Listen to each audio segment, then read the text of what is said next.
France Culture, grand reportage, Aurélie Kiefer. Le statut civil coutumier du Kanak, c'est son identité. Une population doit se donner des règles pour s'organiser entre elles. C'est la coutume, voilà, la règle qui régit l'organisation de la société locale. Bien sûr que parfois il est un peu ubuesque de voir un juge blanc rappeler la coutume à un Kanak. Et derrière, il y a quand même des assesseurs coutumiers. La Nouvelle-Calédonie, il faut savoir que c'est la France, mais c'est pas exactement la France. Voulez-vous que la Nouvelle-Calédonie accède à la pleine souveraineté et devienne indépendante ? C'est la question à laquelle un peu plus de 174 000 électeurs doivent répondre le 4 novembre. Les derniers sondages prédisent une nette défaite des indépendantistes. Le non l'emporterait à 63%. Et même chez les Kanaks, la population autochtone de l'archipel, seuls 47% des sondés se disent aujourd'hui favorables à l'indépendance. Mais en cas de victoire du non, un deuxième, voire un troisième référendum pourrait être organisé. C'est la logique de l'accord de Nouméa, signé il y a 20 ans, qui instituait le partage de souveraineté avec la France sur la voie de la pleine souveraineté. Un processus de transfert de compétences s'était alors engagé avec la volonté de mieux prendre en compte l'identité kanak. C'est ainsi que la loi du 19 mars 1999 a renforcé le statut civil coutumier, un statut accordé aux Kanaks leur permettant de vivre selon les règles de leur tribu.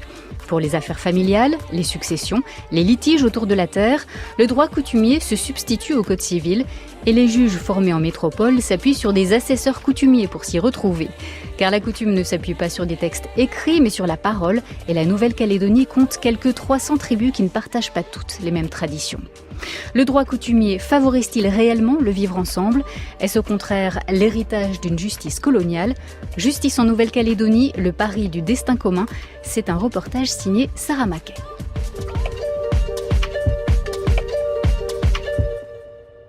Dans Grand Reportage, le magazine de la rédaction, nous recevons Benoît Trépied. Bonjour. Bonjour. Vous êtes anthropologue, chargé de recherche au CNRS, spécialiste de la Nouvelle-Calédonie. Et bonjour Luther Vudjo. Bonjour. Vous êtes kanak, professeur d'histoire et spécialiste de la coutume. Vous réagirez tous les deux au reportage de Sarah Maquet qu'on va écouter tout de suite. Un mot d'abord, Sarah, comment le droit coutumier s'est-il imposé en Nouvelle-Calédonie ?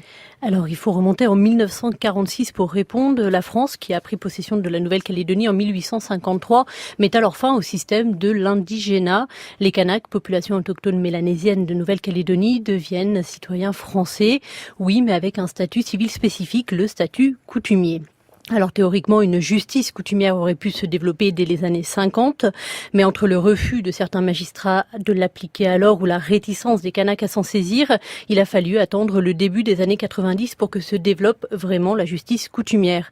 Depuis, plus de 600 décisions coutumières ont été émises par le tribunal de première instance de Nouméa, et notamment par ces sections détachées, ces annexes implantées en territoire peuplé presque exclusivement par des Kanaks.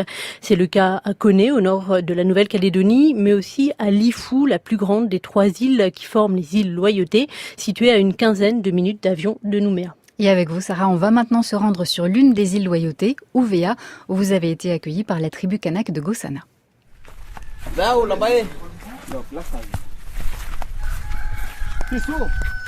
c'est Djapiwea. Je viens de la tribu de Gossana. Dans la tribu de Gossana, il y a 2 chefferies. Et moi, je viens de la chefferie Imoni. Par contre, dans une chefferie, il y a des clans. Et des clans sont représentés par plusieurs familles. Et ça peut y avoir 3-4 familles qui représentent ce clan.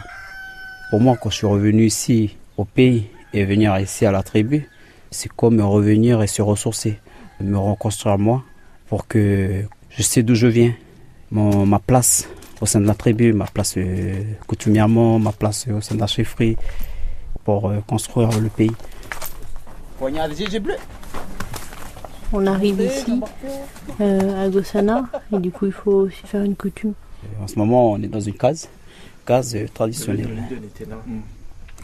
Avec Kanyukong mais haute, on a nya haten Nyikong, si goyang nya momoyang nyaba. Sarah, mais déjà nyaba, qu'on a nya haten Nyikong au litiamde. Bon, la coutume que j'ai présentée, c'était pour faut présenter ici, Sarah, vous en tant que journaliste, et puis leur dire que voilà, vous venez pour un travail, et j'ai fait en Yai. Yai, c'est la langue d'ouvert. Donc pour parler de la coutume elle est grande. Maintenant on dit la coutume, faire la coutume. Parce que tu fais la coutume. C'est se présenter en face de l'autre et se faire tout petit. C'est-à-dire s'abaisser dans le respect par rapport à l'autre. On a la coutume d'accueil. On a aussi des coutumes dans les mariages, dans les deuils. C'est une représentation que tu donnes à la personne en face. Tu prends juste un manou, fais un tissu avec de la monnaie, de l'argent. Donc juste pour te montrer vraiment la valeur de ton humilité, de ton respect. Autre exemple par rapport à la coutume. Toi, par exemple, tu as été donné coutumièrement. Ça, par exemple, c'est quoi cette règle de la coutume? Donner coutumièrement un enfant, c'est pas respect. Et c'est toujours le petit frère qui honore son grand frère en lui donnant son enfant coutumièrement. Donc ça veut pas dire que l'enfant il est donné. Non, l'enfant il reste à la maison. Mais coutumièrement, il est du grand frère. C'est-à-dire que l'enfant il va grandir. Et quand il va se marier, c'est là que, au lieu d'avoir la famille de la maman qui vient et qui va être honorée, là c'est la famille de la femme du grand frère. C'est vraiment un geste de respect. Donc c'est ça un peu le fait de donner coutumièrement.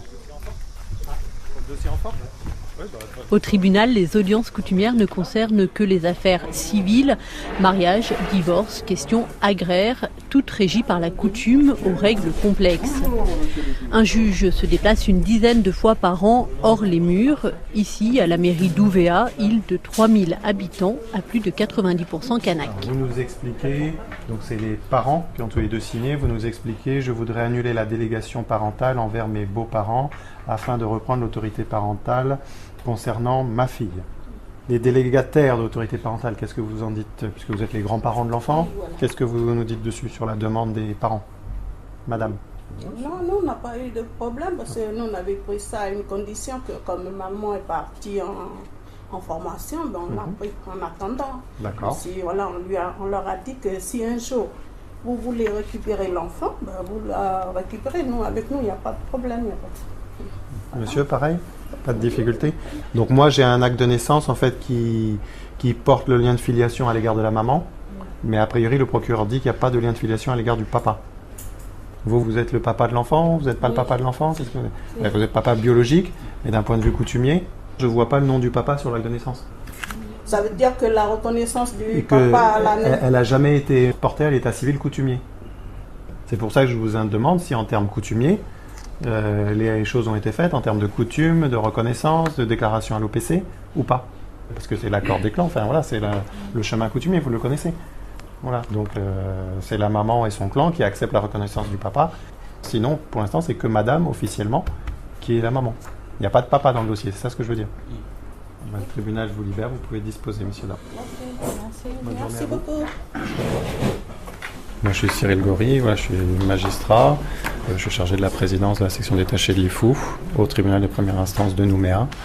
Et la spécificité des sections détachées l'IFOU et CONE, c'est qu'on est compétent en fait pour toutes les matières, à l'exception des mesures d'instruction. Donc je ne suis pas juge d'instruction, mais je fais toutes les autres matières.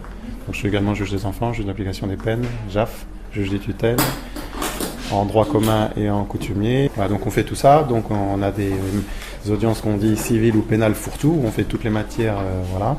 Et dans les îles Loyauté, Ouvéa, l'IFOU Marais, essentiellement avec 90% des dossiers de coutumiers, donc des personnes de statut civil coutumier, donc ce qui veut dire avec nos assesseurs coutumiers à chaque fois pour les matières. Bon, alors c'est sûr que la coutume, on ne l'enseigne pas à la faculté, hein. On ne la pratique pas en métropole dans les juridictions, donc ça nécessite un petit peu d'expérience, en tout cas en Nouvelle-Calédonie, principalement sur CONE et sur l'IFOU, puisque là on vit au contact de la population kanak, au contact des coutumiers. Et la coutume, c'est un lieu de vie, c'est un lieu d'échange sur un territoire donné avec une unité de temps et de lieu. Je pense en fait, si on veut comprendre la coutume, c'est ça qu'il faut comprendre. Donc dans une unité de temps et de lieu, en fait, une population donnée doit se donner des règles pour s'organiser entre elles. Voilà, dans les îles Loyauté et sur la Grande Terre, c'est la coutume, voilà, la règle qui régit l'organisation de la société locale. Pourquoi on a besoin de vous alors finalement, si cette société locale elle a ses règles et elle se régit elle-même, vous, juge venu d'extérieur Parce qu'il y a après on a la distinction civile et pénale, donc sur la version pénale de toute manière on n'applique pas la coutume, la Cour de cassation a été claire, les décisions sont très claires. En matière civile, et la justice en République française, la justice est rendue par le juge. Donc, Là vous disiez tout à l'heure, il faut s'adapter en tant que juge pour comprendre aussi ce que c'est la coutume. Est-ce que vous auriez un ou deux exemples d'affaires où qui vous demandent de vous adapter? En fait, c'est qu'on découvre en Nouvelle-Calédonie, principalement sur les îles Loyauté, c'est qu'effectivement, on a des contentieux en fait qui ne correspondent pas du tout à ce qu'on a en métropole. Donc, il y a le rapport à la terre qui est très particulier, puisqu'il n'y a pas de propriété privée sur les terres coutumières, c'est une propriété qui est collective, qui relève de la propriété généralement des clans, puisque les clans tous ne sont pas propriétaires, il y a des clans terriens, des clans qui ne le sont pas, qui ont une fonction sociale qui va être plus de pêcheurs, de cultivateurs, de guerriers. Donc ça forcément, ça induit un rapport différent qui se traduit aussi en termes de justice, en termes de contentieux fonciers. Il y a une obligation impérieuse chaque fois de retourner voir l'autorité coutumière et de faire ce qu'on appelle le chemin coutumier, donc c'est de solliciter de bas en haut toutes les autorités qui sont concernées par ce contentieux, ce litige. Et généralement, dans ces contentieux fonciers, le rôle du tribunal, c'est de s'assurer et de faire respecter le chemin coutumier qui, procéduralement, est une obligation, puisque, comme c'est une organisation collective, la solution doit a priori émaner de la collectivité. J'imagine que vous voyez beaucoup de personnes qui sont un peu entre les deux statuts. Alors par exemple, ils vont être de statut coutumier, mais vont vivre un peu une double identité. Et puis le cas typique qu'on a pu voir, c'est un papa qui va dire, moi je voudrais faire un test de paternité, alors qu'en fait il est de statut coutumier et ça fonctionne pas comme ça, vu que le papa est reconnu par le clan de la mère. De manière générale, c'est un petit peu la problématique des jeunes. Parfois, ils sont issus d'un mariage mixte, où c'est des enfants coutumiers, mais qui vivent aussi avec des gens de Nouvelle-Calédonie. Et puis, de manière générale, on est dans un monde mondialisé, donc il y a des échanges, il y a du commerce. On ne peut plus vivre chez soi, fermé, ça c'est plus possible. Voilà. Donc, dans le cadre des contentieux et pour lesquels on est saisi, on voit qu'effectivement c'est difficile de se situer par rapport à l'histoire de la Nouvelle-Calédonie. Effectivement, on peut avoir des personnes qui sont un petit peu en perte de repères, en recherche d'identité.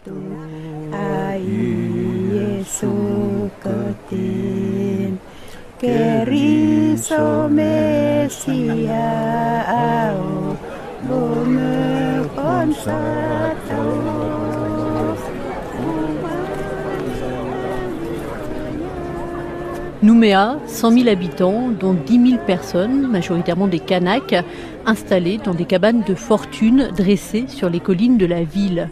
Ils sont ainsi 2 fois plus nombreux qu'il y a 20 ans à vivre loin des tribus. Bonjour messieurs, dames, je vous en prie, venez vous installer.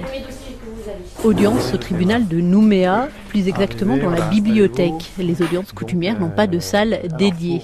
Elles ont lieu au besoin et représentent environ 350 décisions de justice par an. Vont se voir Cyril pour une demande Gaury de siège avec les assesseurs coutumiers. De délégation donc d'autorité parentale. C'est ça votre demande? Je ne sais pas, l'enfant, elle vit chez qui là? Chez ma mère. Elle est chez votre maman. En termes de dossier, je regarde. Pierre, le papa? Non, mais le papa, vous ne l'avez pas mentionné comme dans votre dossier? Une question subsidiaire, là, vous n'êtes pas marié avec Si, je suis mariée. Coutumièrement et donc... Mariée à la mairie. Non, mariée à l'église. À la mairie. À la mairie et à l'église, mais pas coutumièrement. D'accord. C'est quelque chose de bancal. On ne va pas jusqu'au bout de notre identité, puisque ça fait partie, nous avons un statut civil coutumier, ça passe obligatoirement quand il y a un mariage. Il y a un mariage religieux, certes, il y a un mariage à l'état civil, on va dire, mais il y a aussi le mariage coutumier. Non, mais c'était juste... Wapon Chaouidjone est assesseur de l'ère coutumière Némoné. Les assesseurs ont été créés en 1982 pour aider le juge professionnel à mieux appliquer la coutume. Le statut, si vous voulez, avant la colonisation, nous n'avons pas du tout d'identité. on dit que ce sont les indigènes. Il y a eu donc l'arrivée de l'indigénat, 1887, jusqu'à la suppression en 46.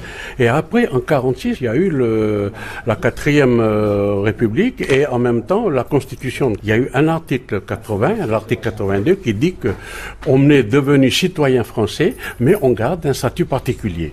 Ensuite, la Constitution de 58 de la 5e République redit la même chose, article 34, on est tous des citoyens français, mais l'article 75 ajoute, nous avons un statut particulier.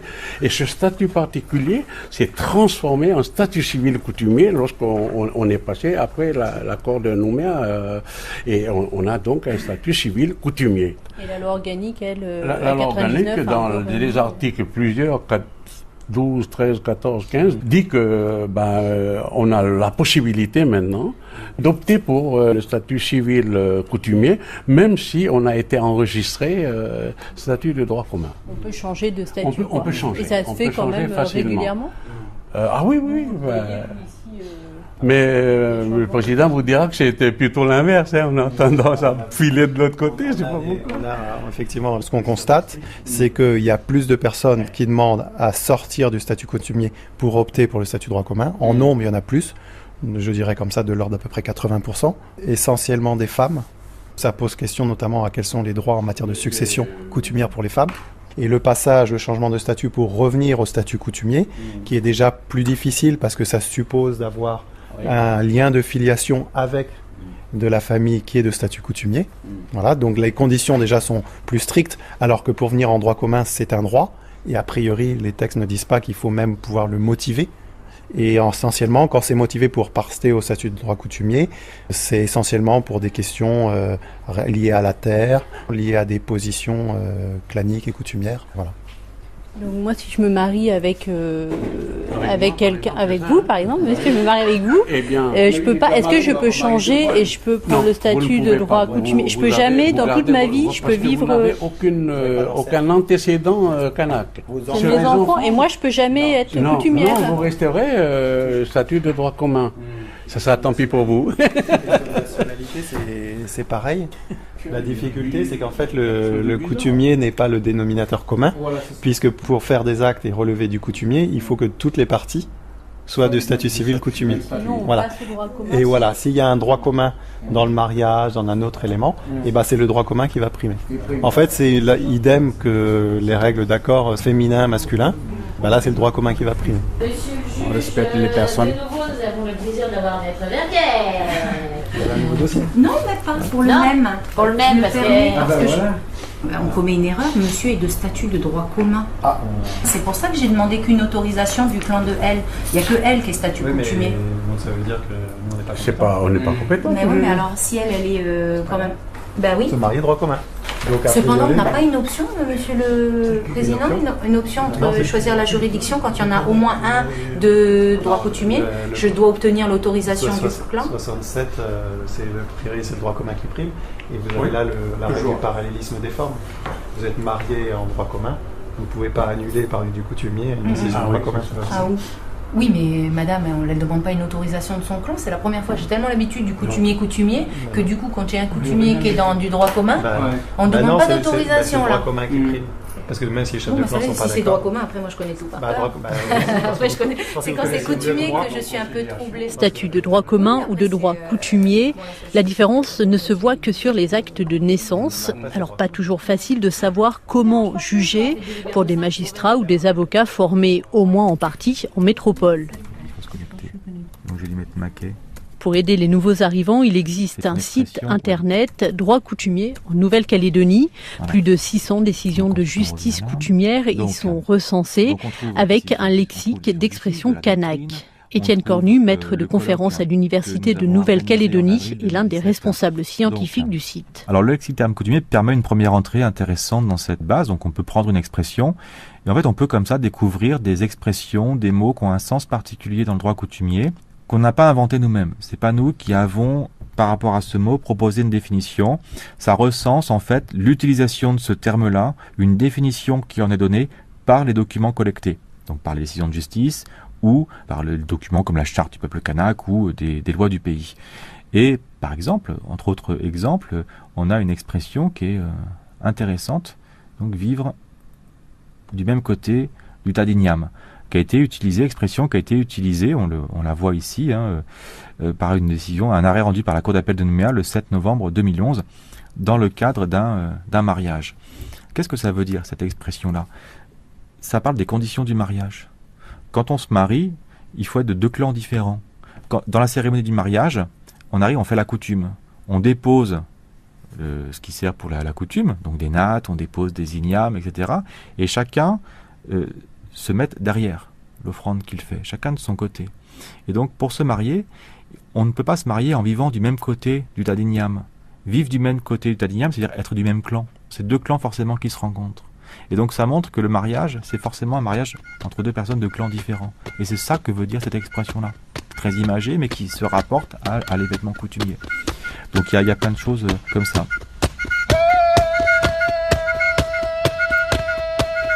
Il y a 20 ans, l'accord de Nouméa prévoyait un partage progressif des compétences entre l'État et la Nouvelle-Calédonie, avec pour objectif la souveraineté partagée.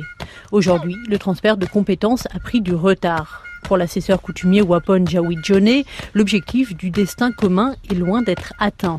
Il estime que les 39% de Kanaks et les 27% d'Européens du Caillou ne se comprennent pas toujours. Il faut sortir un peu du centralisme jacobin, où tout est concentré, l'État est une république est indivisible. C'est ça aussi qui fait que j'insiste sur le statut civil coutumier du Kanak, c'est son identité. Mais s'il y a une forte demande actuellement des gens pour passer du statut de civil coutumier au statut de droit commun, c'est parce qu'il y a une méconnaissance. On ne sait pas bien quels sont les deux modes de vie. D'un côté, vous avez la société occidentale où le but est d'arriver à une autonomie, une indépendance de la personne. Et ça, c'est la vision occidentale des choses. Mais la vision kanak, elle est autrement différente. C'est une vision où on a coopéré depuis le début. On travaille ensemble, on est toujours ensemble. Par exemple, quand on va faire des champs, eh bien, on va travailler ensemble parce que le fruit de la récolte va être partagé par tout le monde.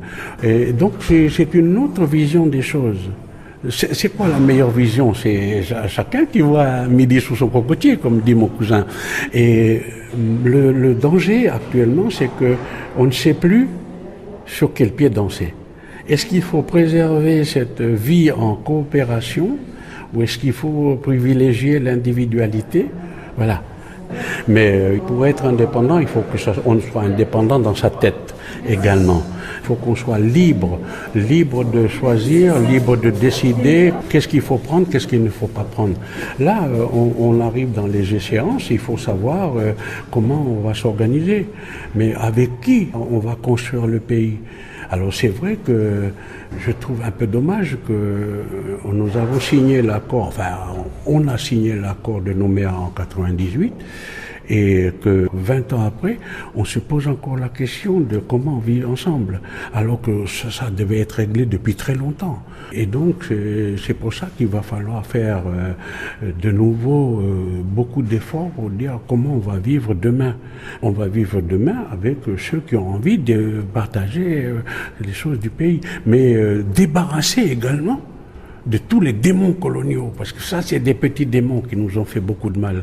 C'est pour ça que j'ai parlé des vieux démons coloniaux, là. Il faut se débarrasser de ça. Comme ce droit commun qui continue, si deux parties, il y en a un de droit coutumier, l'autre de droit commun, c'est le droit commun qui l'emporte encore. Voilà. Ça, c'est un petit démon colonial. Ça, c'est une logique coloniale, effectivement, qui existe depuis très longtemps, qui a toujours existé. Étienne Cornu, maître de conférence à l'Université de Nouvelle-Calédonie. Le colon dit, ok, on est d'accord, on laisse aux autochtones, aux indigènes, leur culture, leurs coutumes, etc. Mais enfin, dès qu'il y en a un de nous qui est dedans, non, faut quand même pas exagérer. C'est un peu ça l'idée. Et ça perdure aujourd'hui. Ce qui peut évidemment, dans le milieu kanak, dire oui, mais bon, ce sont des juges, des blancs qui jugent. Ok, il y a les assesseurs coutumiers, mais les assesseurs coutumiers, comment ils sont choisis? C'est un peu décrié. Ça vient pas forcément des autorités coutumières directement. Ils sont nommés par la cour d'appel. Et puis, il y a aussi d'autres personnes qui critiquent cette juridiction coutumière qui va produire du droit coutumier, qui va être considéré comme ne prenant pas en compte la coutume. Parce que la coutume, d'un point de vue purement anthropologique, elle est diverse. Et déjà, il n'y a pas une coutume kanak. Il y a sans doute des points communs, et la charte du peuple kanak peut le montrer, qu'il y a des valeurs communes. Mais les coutumes sont diverses. Il y a les aires coutumières, il y a 8 aires coutumières. Si on pousse la logique jusqu'au bout, on pourrait tout à fait considérer que chaque clan peut avoir sa propre coutume. Et c'est vrai que de ce point de vue-là, le juge coutumier, il aura tendance un petit peu à gommer ces différences. Et ça peut être contesté effectivement, et le droit coutumier, les juridictions coutumières sont très souvent accusées, souvent avec une arrière-pensée quand même politique, comme ne respectant pas la coutume. Après, il y a aussi une critique de la coutume en tant que telle, qui ne prend pas en compte, par exemple, la place des femmes, la place des enfants. Il y a sans doute des vérités, mais là, il faut quand même comprendre que dans ce cas-là, le travail du juge, il est important, parce que le juge, même quand le juge doit appliquer la coutume, le juge, il respecte quand même l'égalité homme-femme. Il est quand même soumis à cela. Donc, à ce niveau-là, il y a quand même un côté positif, je crois, à la juridiction en formation coutumière, et ce regard d'un juge professionnel, ça permet quand même une certaine évolution de la coutume. Alors, ça plaît pas, mais ça permet quand même une évolution de la coutume. On l'élève, en termes de normes, à respecter, et qui s'impose derrière à l'État. Si, selon la coutume, on dit que quelqu'un doit payer quelque chose, derrière, il y a l'huissier qui va y aller. Donc, ça la renforce. Alors que sinon, elle serait réduite à du folklore, on pourrait dire, avec toute la connotation négative qu'il peut y avoir derrière, mais alors bien sûr que parfois, il est un peu ubuesque de voir un juge blanc rappeler la coutume à un kanak. Mais derrière, il y a quand même les assesseurs coutumiers. Donc, quand un justiciable va devant le juge, il se fait rappeler effectivement la loi. Donc là, c'est pareil. La loi, c'est la coutume. Le juge a ce rôle-là. On ne pourrait pas, du coup, envisager que le droit coutumier s'applique au droit pénal également ? On pourrait tout à fait l'imaginer. Alors, ce serait une grande question politique. C'est assez complexe. Il faut quand même comprendre qu'il y a certaines matières qui relèvent de la souveraineté. C'est l'État. Parce que l'État existe, l'État doit protéger les personnes qui vivent sur le territoire. Le droit pénal conduit à de la privation de liberté, qui est quand même une atteinte grave aux libertés. Donc, ça ne peut pas se faire n'importe comment. C'est pour ça que l'État souvent se réserve le monopole de la peine. Donc, de là à dire qu'on pourrait créer un droit pénal coutumier complètement autonome, je crois qu'on en est encore assez loin. Évidemment, s'il y a une indépendance, la Nouvelle-Calédonie fera ce qu'elle voudra à ce niveau-là. En Nouvelle-Calédonie, la délinquance a augmenté de 27% entre 2016 et 2017 et un quart des infractions sont le fait de mineurs. Pour Thierry Drac, premier président de la Cour d'appel de Nouméa, une des réponses à cette situation pourrait être, dans le cas de mineurs mélanésiens, de donner une vraie place à la coutume dans les affaires pénales. Il est vrai que la Nouvelle-Calédonie est une terre d'expérimentation. La question de l'introduction de paramètres coutumiers dans la justice pénale peut se poser sans pour autant enfreindre à cette règle impérative que le droit pénal s'applique à tous indistinctement. Et nous avons un projet à la Cour qui se réfère aux expérimentations, d'ailleurs dans un premier temps en Australie, puis ensuite en Nouvelle-Zélande. Il s'agit des tribunaux spécifiques qui ont été créés pour juger des mineurs maoris, qui ont cette particularité d'introduire dans le procès des éléments qui relèvent de la coutume. Par exemple, la salle d'audience n'est pas la salle d'audience du tribunal. C'est une salle coutumière qui est utilisée pour juger l'affaire. Sont présents le ou les clans concernés par cette affaire. Il y a, le terme n'est pas tout à fait exact, mais il y a une forme de conseil, un peu comme un conseil de famille, qui, préalablement au procès, étudie les faits et qui vont faire des propositions de prise en charge, des propositions d'insertion, éventuellement de réparation des préjudices causés. Et tout cela se fait dans un décorum qui est coutumier. L'entrée dans le lieu de justice se fait selon les règles coutumières.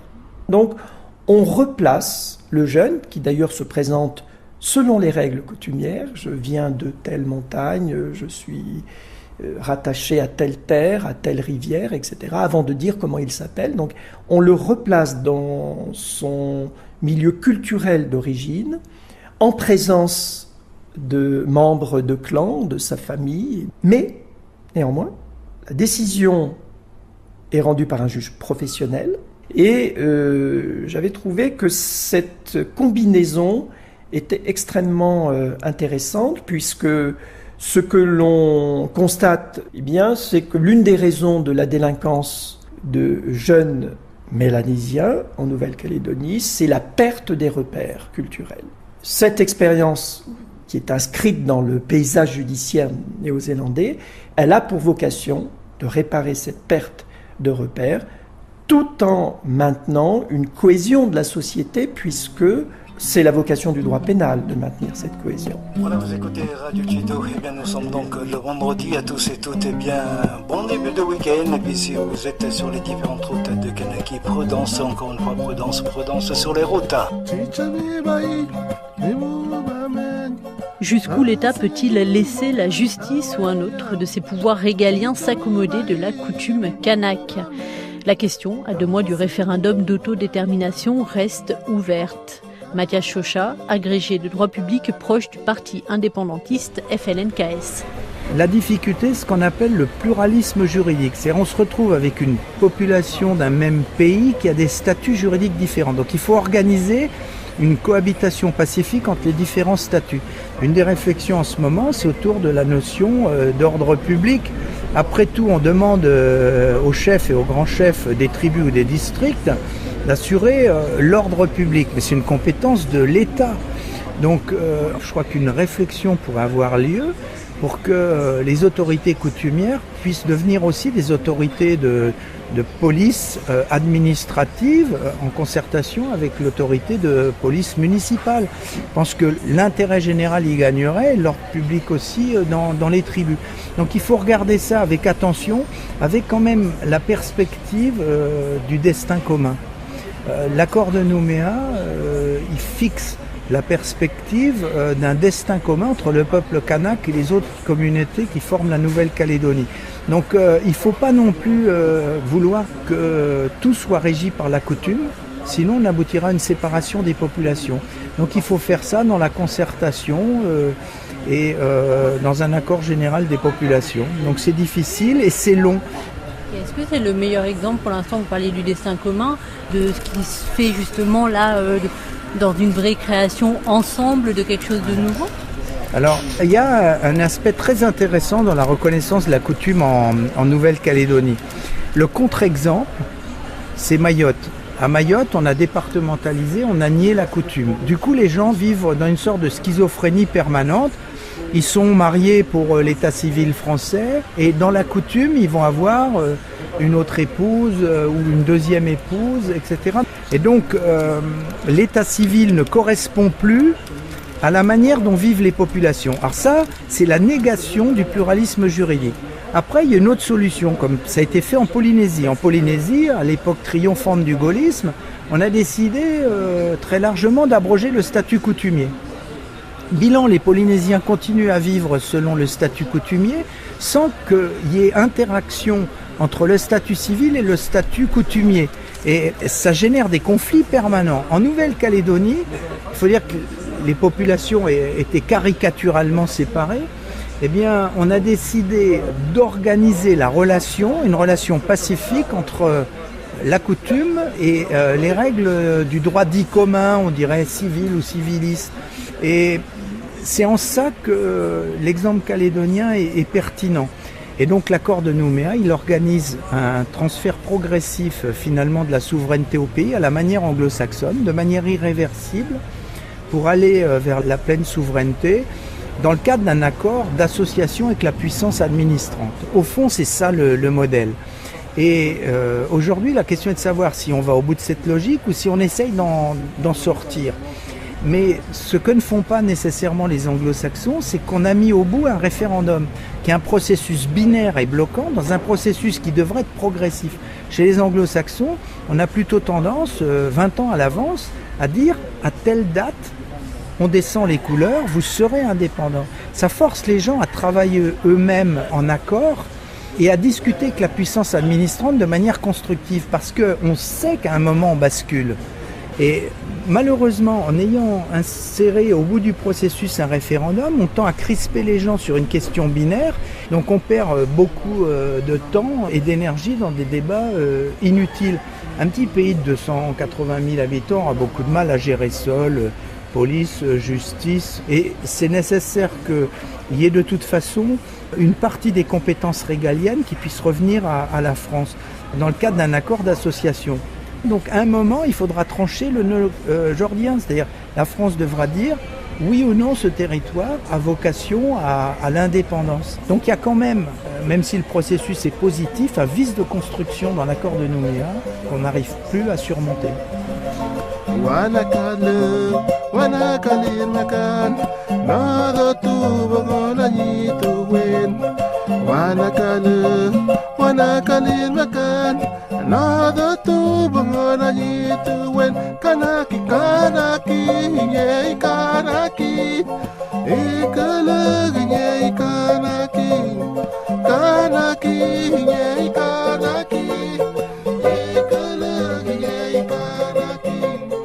Justice en Nouvelle-Calédonie, le pari du destin commun, un reportage de Sarah Mackay avec Annie Brault à la réalisation. Grand reportage, Aurélie Kiefer. En studio avec nous, Luther Vudjo, ancien professeur d'histoire devenu juriste qui travaille actuellement sur le thème de la coutume, et Benoît Trépied, anthropologue spécialiste de la Nouvelle-Calédonie. Une question que je me suis posée, Luther Vudjo, en écoutant le reportage, pourquoi y a-t-il si peu de juges et d'avocats kanaks ? Alors, il y a eu un juge qui est devenu juge d'application des peines en 1983, qui est le juge Faute-Trelu. Et donc, l'appropriation finalement du droit et de la formation juridique a été très tardive pour les Kanaks. D'ailleurs, parmi les indépendantistes, il y a très peu de juristes, pour ne pas dire pas du tout. Et donc, il y a une méfiance vis-à-vis du droit français et vis-à-vis de la formation juridique qui a été très tôt dans l'esprit kanak, et qui a été aussi, avec des slogans du style justice coloniale, a été promu aussi cette méfiance par les indépendantistes. Mais du coup, c'est handicapant pour les Kanaks. C'est handicapant, mais c'est aussi paradoxal, parce que le premier diplômé kanak qui était Petro Atiti était un juriste, a été licencié, sauf qu'il n'a pas eu le temps de pratiquer, il est mort avant de rentrer, et donc par la suite, les juristes se sont fait plus rares. Et il a fallu attendre donc 2016 pour avoir un avocat kanak. Et donc depuis, on en a 3.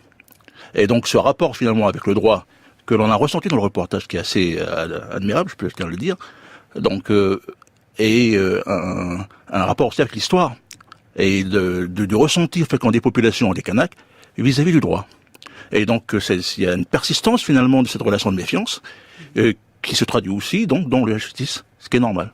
Mais alors justement, Benoît Trépied, le droit est rendu par un juge formé au droit français. Est-ce qu'il est vraiment en mesure de faire respecter les coutumes locales, même s'il est accompagné par des assesseurs ? Alors sur le papier, la construction des juridictions coutumières, c'est précisément la nomination d'assesseurs coutumiers qui sont censés non seulement expliquer aux juges ce que la coutume prévoit dans tel ou tel cas, mais ils ont aussi une voix délibérative et ils sont toujours supérieurs en nombre aux juges. Donc les délibérés sont pris par les assesseurs coutumiers. Après, en pratique, ce qu'on peut constater, et on le perçoit aussi dans le reportage, c'est que c'est finalement la justice coutumière a une place fragile au sein du système judiciaire global en Calédonie, c'est dans la bibliothèque, c'est un petit peu marginal, et ça dépend énormément finalement du juge lui-même, de sa façon de mettre en œuvre ou pas cette justice coutumière, de convoquer les assesseurs coutumiers, de s'intéresser ou pas aux assesseurs coutumiers, de ce qu'il a lu, de son insertion sociale au quotidien, etc. Donc au final, on voit d'un juge à l'autre des sautes, en tout cas dans les audiences et dans les jugements, ce qui témoigne quand même de la fragilité de tout ce système. Et est-ce que certains juges vont essayer d'orienter la décision pour se rapprocher du droit commun ? Est-ce qu'on constate ça ? Pendant longtemps, la juridiction coutumière n'avait de coutumière que le nom, c'est-à-dire que les premiers temps, les assesseurs coutumiers n'étaient pas convoqués, ou ils n'arrivaient pas, il n'y avait pas de dispositif pour les faire venir de brousse ou des îles, c'est-à-dire qu'ils prennent le bus, qu'ils soient dédommagés, etc., etc. Et à contrario, en fait, ça s'est mis à fonctionner de façon beaucoup plus structurée, intensive, en fonction, lorsque un ou deux juges, finalement, ils sont très peu, se sont saisis de cette question et en ont fait leur cause, en tout cas la raison peut-être de leur présence aussi localement, et se sont investis là-dedans, avec aussi une ou deux greffières qui ont pris les choses à bras le corps. Donc finalement, quand on prend un peu de distance, tout ça est très fragile. Sarah Maquet. Je voulais savoir, peut-être Luther Buccio, mais à quel point la justice coutumière est aujourd'hui connue par les populations kanak, notamment en tribu, peut-être de province nord, sur les îles Loyauté. Alors, je ne vais pas me prononcer pour tout le monde sur cette question-là. Néanmoins, sur la justice coutumière, il y a deux acceptions finalement de cette justice coutumière. Il y a celle qui est dans l'écrite, qui existe et qui continue finalement aussi d'être pratiquée, sauf qu'elle est en perte de vitesse. Et on le voit ici lorsque Webpoint Caledon, un des assesseurs, parle d'identité quasiment avec le statut coutumier. Alors que l'identité, finalement, ne sert pas véritablement à un statut, elle dépasse ce statut. Elle est dans le quotidien, elle est dans les pratiques, elle est dans les normes, elle est dans le mode de vie au quotidien. Et donc, cette question par rapport au ressenti, finalement, des populations, elle est une question qui est posée face à la justice coutumière. Actuellement, elle intervient dans le quotidien. Quasiment pas du tout. Au moment où il y a des contentieux, au moment où ils pensent aller devant le juge, parce que il faut bien comprendre que la société calédonienne n'est pas très judiciarisée. Ils sont très peu appels pour diverses questions, même les questions coutumières, déjà à la justice. Problème de consommation, par exemple. Vous avez la notion de la charité de vie en Nouvelle-Calédonie qui est une notion récurrente. Eh bien, il y a très peu d'associations de consommateurs qui ont porté plainte. C'est seulement récemment qu'ils le font. Et donc, du coup, cette question de recours à la justice, c'est une question qui est accessoire, qui est marginalisée, mais parce que le droit, finalement, en Nouvelle-Calédonie, quasiment marginalisé, dans la mesure où les populations font très peu appel au droit. Alors, a fortiori, la justice coutumière vis-à-vis des Kanaks qui ont une certaine méfiance. Et alors, je vous ai vu tiquer tout à l'heure, Benoît Trépied, parce qu'on entendait parler d'un site internet sur lequel maintenant on peut retrouver écrites les grands principes du droit coutumier. Alors justement, le droit coutumier, ce qui le caractérise, c'est l'oralité. Oui, alors en fait, c'est un petit peu dans la continuité de ce que dit Luther. Finalement, toute cette justice coutumière telle qu'elle est mise en œuvre, qui est pensée comme une déclinaison de ce statut coutumier, finalement, c'est un truc très juridique qui intéresse d'abord avant tout les juges et les juristes. Et pendant très longtemps, en fait, personne parlait de ça, personne s'en occupait. Donc, c'est officiellement le statut coutumier a été proclamé dans la citoyenneté à partir de 46, mais enfin, il y avait personne. C'était pas du tout sur l'agenda politique. Et ce qui est intéressant, c'est que la révolte indépendantiste kanak des années 70, les événements des années 80, c'était pas la 5e roue, c'était la 15e roue du carrosse. C'est-à-dire, c'était pas ça l'enjeu. L'enjeu, c'était reconnaître l'identité kanak, dire on est dans une colonie de peuplement, on continue à être colonisé, on veut reprendre notre destin en main. L'enjeu foncier est important, mais la justice était très loin. Et la façon dont on en parlait, d'ailleurs, ça a été évoqué, c'était quand on parlait de justice coloniale, c'était pas pour dire la justice respecte pas l'identité kanak, c'était pour dire la justice a prononcé un non-lieu pour les assassins de l'embuscade de Yengen. C'est des choses beaucoup plus denses. Donc et même lors de la négociation des accords de Matignon et Nouméa, tout ça était vraiment en queue de comète. Et ça a été peu à peu disons, ça a émergé, je vous le dis, à la faveur de l'engagement fort de quelques juristes et quelques juges métropolitains. Et après, si vous voulez, c'est une forme de montée en puissance, c'est-à-dire il y avait d'abord un juge, puis deux, puis trois qui ont fait de la jurisprudence, et puis après qui ont dit, des juristes se sont greffés là-dessus, on dit on va en faire un code de jurisprudence coutumière, et peu à peu ça se durcit. Alors tout à l'heure je riais un petit peu parce que j'entendais quand le juriste expliquait que c'est pas leurs expressions, etc. C'est vrai, c'est des expressions qui viennent des jugements. Les jugements sont écrits par les juges. Et moi, je me suis penché de près sur... Donc, si vous voulez, il y a toute une série de médiations entre ce que disent les gens au quotidien et puis ce qu'écrit un juge.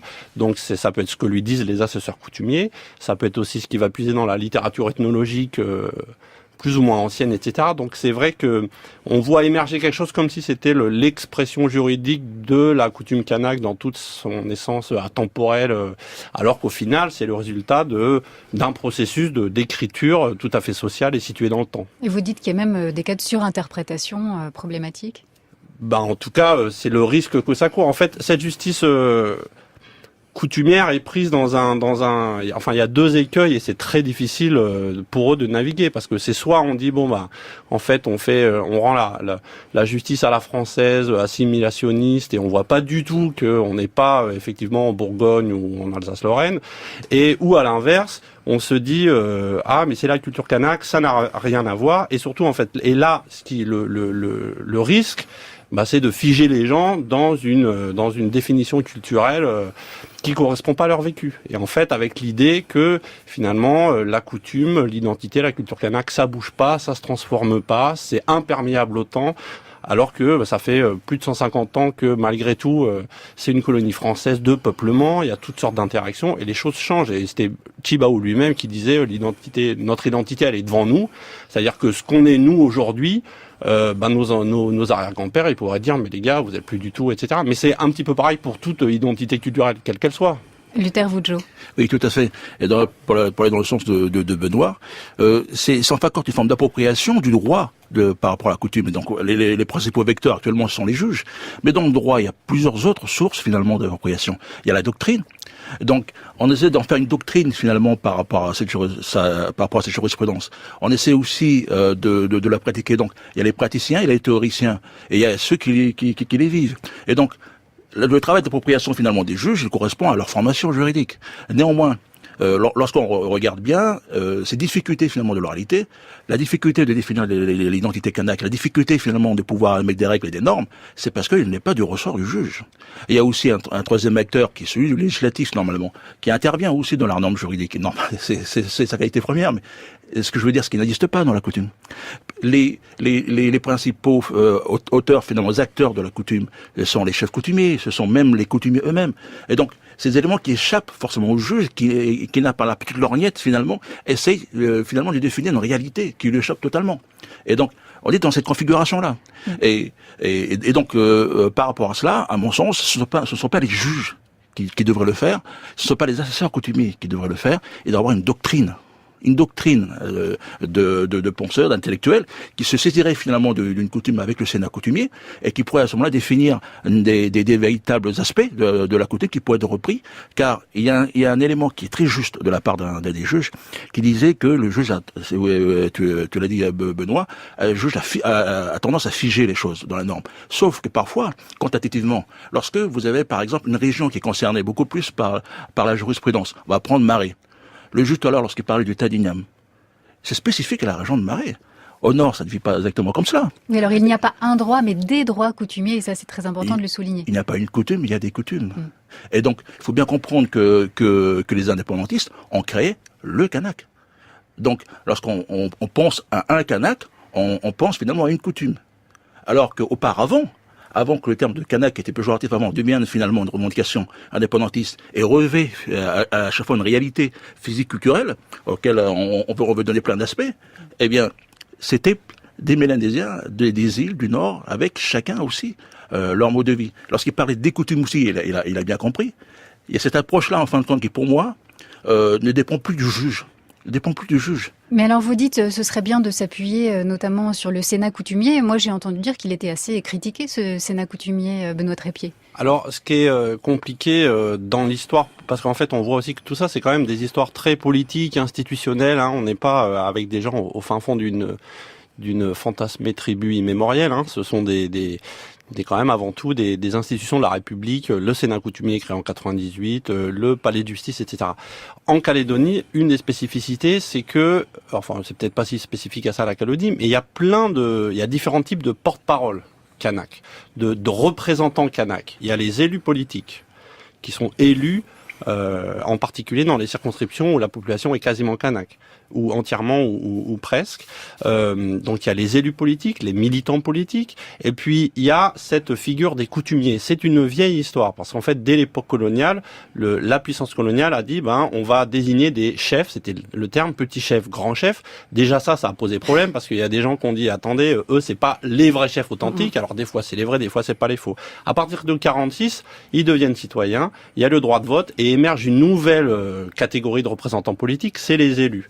Et puis après, dans les années 70, il y a ces intellectuels qui vont créer le mouvement indépendantiste, qui vont créer des partis militants, et c'est une période où les porte-parole coutumiers vont un peu passer à l'arrière de la scène, et à la faveur des accords et de, justement, une des réponses de l'État à la revendication d'indépendance, c'était on peut pas donner l'indépendance aux Kanaks, ok, les autres sont pas d'accord, au moins on va leur donner leur culture, ça coûte pas cher, enfin ça coûte cher, on fait un centre Chibaou, etc., mais sinon, c'est envisageable. Et donc, on va aussi, rebooster un petit peu les coutumiers. Donc le Sénat coutumier et le droit coutumier, etc., peut pas être pensé indépendamment de ce contexte politique finalement concurrentiel au sein du monde kanak, sachant que même le monde kanak, en fait, on peut pas l'envisager tout seul. En Calédonie, les Kanaks, ils sont pas tout seuls et ils ne cessent. Alors c'est un pays qui a été très ségrégué et qui continue de l'être. Et en même temps, il y a énormément de ponts, d'alliances plus ou moins circonstancielles qui fait que tout ça est est particulièrement complexe. Et alors, Luther Voudjou, est-ce que les jeunes Kanaks se retrouvent encore dans la coutume ? Vous avez eu donc tout à l'heure des premiers éléments de réponse. C'est-à-dire que face à la délinquance, on parle du manque de repères, ce qui pour moi est une approche un peu réductrice, parce qu'il y a les concepts des inégalités sociales. Et donc, on veut tout reprocher finalement à la culture kanak, on veut lui donner beaucoup de rôles, et en même temps, on lui donne un rôle symbolique sur le plan de l'institution, ce qui est quand même assez contradictoire. Et donc, sur ces aspects-là, c'est vrai qu'il y a une véritable phagocytage finalement de partis indépendantistes dans la réflexion sur les Kanaks. Et donc, on peut pas l'envisager de façon très neutre à chaque fois. Et donc, il y a beaucoup d'acteurs finalement qui ont dû rentrer dans la réflexion et puis finalement apporter des éléments de réponse. Lorsqu'on parle de la délinquance, il y a à chaque fois le référendum qui est là et qui, dans chaque acte de délinquance, veut mettre en jeu les indépendantistes de façon très manichéenne ou les non-indépendantistes. Donc lorsqu'il y a des délinquances, voilà ce qui va se passer après lorsqu'on sera indépendant. C'est-à-dire que ça va être le désordre total. Et donc, c'est cette forme de phagocytage qui fait qu'on a du mal finalement à intellectualiser et puis à objectiviser sur la notion de la délinquance. Et donc les jeunes Kanaks manquent de repères, je veux bien, mais dans ce cas ici en France, c'est de la délinquance. Est-ce que ce sont des jeunes en manque de repères ? Je ne pense pas que ce discours-là suffise pour trouver des solutions, une politique publique efficace. Et donc, à mon sens, c'est pour ça qu'on n'arrive pas véritablement à répondre efficacement sur la délinquance. Benoît Trépied. Oui, et puis j'ajouterais, pour aller tout à fait dans le même sens, que quand on prend un peu de perspective historique, on se rend compte que donc les gens, les vieux, ce qui est un terme pas du tout péjoratif, au contraire, les vieux d'aujourd'hui disent les jeunes sont en manque de repères, puis dans les années 80, ces vieux qui étaient jeunes, les vieux de l'époque disaient ils sont en manque de repères, puis quand on remonte dans les archives, dans les années 40, donc 46, on disait maintenant ils sont en manque de repères, donc ils sont constamment en manque de repères. Ce qui est vrai que faut prendre un petit peu de recul sur ces discours-là, et je pense tout à ce que disait Luther, c'est-à-dire replacer au cœur de la réflexion sur la jeunesse kanak, etc., la question des inégalités sociales, de leur caractère structurel et qui se reproduit, la question des inégalités scolaires, parce que vous disiez pourquoi il n'y a qu'un seul juge kanak, le premier bachelier kanak c'est 1962, et le premier docteur kanak en anthropologie c'est 2007, donc avant tout il y a des problèmes de fond qui sont très largement des problèmes d'inégalité socio-économique. Et de ce point de vue, le discours sur la culture, le culturel, tend à être un petit peu un éventail ou à détourner un petit peu le regard de ces enjeux-là. Luther Voudjou, vous vouliez ajouter quelque chose ? Non, je vais tout à fait dans le sens de Benoît. Donc, par rapport à ça, donc le manque finalement d'une politique sociale, d'une politique aussi de la jeunesse qui soit portée au niveau territorial, car sur ces compétences-là, ce sont des compétences provinciales.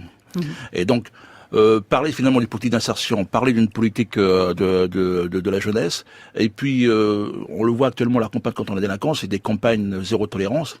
Et donc, c'est des campagnes que je trouve un peu désuètes et même peut-être un peu efficaces sur les véritables politiques sociales et les véritables politiques à appliquer sur les inégalités sociales et scolaires. Alors, il y a quand même eu des efforts qui ont été faits, notamment pour réduire les inégalités sur le plan économique. Il y a quand même eu un effort de développement de certaines régions. Alors, évidemment, on est encore très loin du compte. Luther Woudjo, je voulais aussi, puisque vous étiez enseignant, dire un petit mot de l'école. Est-ce que l'école, aujourd'hui, elle offre la possibilité à chacun de s'y retrouver ? Alors, c'est l'illusion qu'on porte plus ou moins encore actuellement, même s'il y a un nouveau projet éducatif qui tend finalement à pouvoir donner un peu plus de consistance à l'éducation et puis essayer de réduire les inégalités scolaires. Là, on a des principes finalement de reproduction des inégalités sociales, clairement, avec l'école actuellement telle qu'elle est aujourd'hui en Nouvelle-Calédonie. Et donc, on le voit, l'échec scolaire chez les Kanaks, elle est toujours prégnante. Ce qui est dommage, c'est que lorsqu'on parle des inégalités sociales, il faut aussi des éléments qui nous permettent de mesurer ces inégalités sociales. Dans quelle mesure on peut les combattre ? Alors, comment voir finalement si l'école le fait si on n'a pas de mesures ethniques ? Depuis 1993, il est quasiment interdit. Il est interdit de donner des résultats par ethnie. Et donc le recensement en plus ethnique a été supprimé dans les années 2000, même s'il y a d'autres moyens de le faire. Mais ce que je veux dire, c'est que on fait un relevé patronymique actuellement au niveau de l'école. 30% seulement des élèves kanaks arrivent à une formation bachelière. Benoît Trépied, quand on parle de destin commun, c'est un joli mot ? Non, c'est un projet important et moi je trouve que je saurais pas tirer un bilan clair sur le futur de destin commun.